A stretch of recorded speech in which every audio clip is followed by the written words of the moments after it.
Hi and welcome back. So in this video we're going to be going over how to write the getBlogs method. So one of the key things we have to realize when we are trying to get the blogs for a specific author is how are the blogs structured in a database? What sort of data are we saving for any specific blog? So what to do is to go over here to our database, and as you can see I've executed db.blogs.find, and that is going to give me all of the blogs in the database, and that way I can check the structure of the documents that are stored in this blogs collection. As we can see, for each of the blogs we are storing an ID, the author, a description, and a title. So one of the first things that we may realize is that we're not storing an author ID. We're only storing an author name. Now, names, as you know, multiple people can have the same name, so searching by author name might not be the smartest thing to do.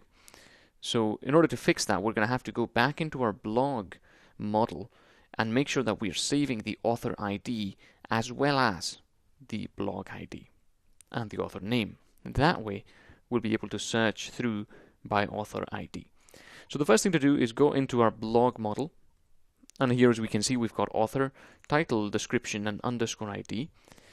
And remember, this is the constructor, which means for every blog object that we create we're going to have these four properties. And I'm going to add as well an author ID. Notice that I'm not giving this a default value because it's not an optional parameter. All blogs need to have an author. And I'm going to just put it here, self-author ID equals author ID. And we're also going to have to go and change the JSON.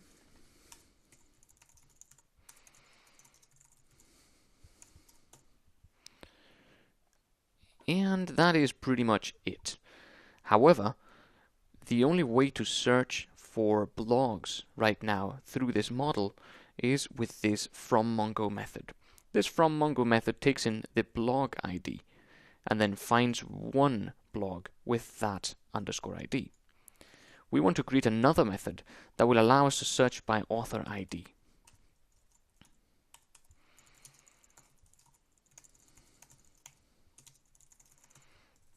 So I'm going to create a method called findByAuthorID, which is a class method because it's going to return a list of blog objects that takes in the author ID, which is the author that we're going to find blogs of.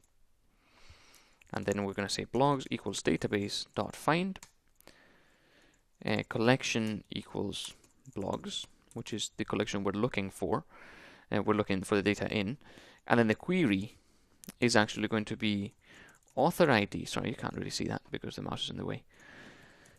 Author ID is the author ID that we are passing it in. And this will find all of the blogs with this author ID. And then we'll say return. And now we're going to do some list comprehension. We're going to return a list of blog for blog in blogs. So as you remember from the list section, the list lecture, we are going to be creating a blog for each of the blog in the blogs list here that we found. However, remember that this is going to return data from the database and not blog objects. So what we want to do is in fact this CLS asterisk blog. So we're going to do CLS asterisk blog.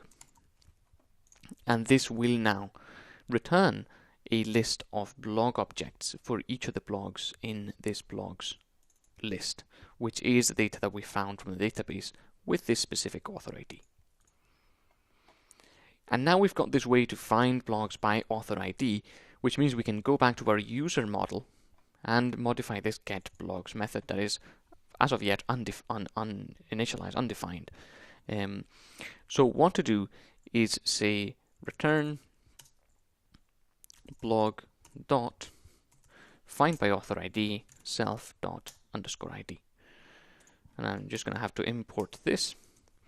And now what this will do is when we call a specific author's getBlogs method, we will find all of the blogs with his or her author ID. So I understand there is a flow of data going from each of the models, and you have to keep a mental model in your head as to how the program is structured and how the different things interact with one another. And that is the most difficult thing to do in programming, and in software engineering as a whole, I think, which is to keep this flow of how the data moves from one class to another and from one layer to another, the database to your application to the user. Keep all that in your head, or at least the part that is needed at the current time, in order for you to understand the way that you have to design your software. So this is how simply you could find by an author ID all of the blogs for that specific author. Remember, we have modified the blog model to include the find by author ID. We've modified the database storage for the blog by including the author ID, and then we've simply gone into our user model and made sure that we can find the blogs for a specific author just like that.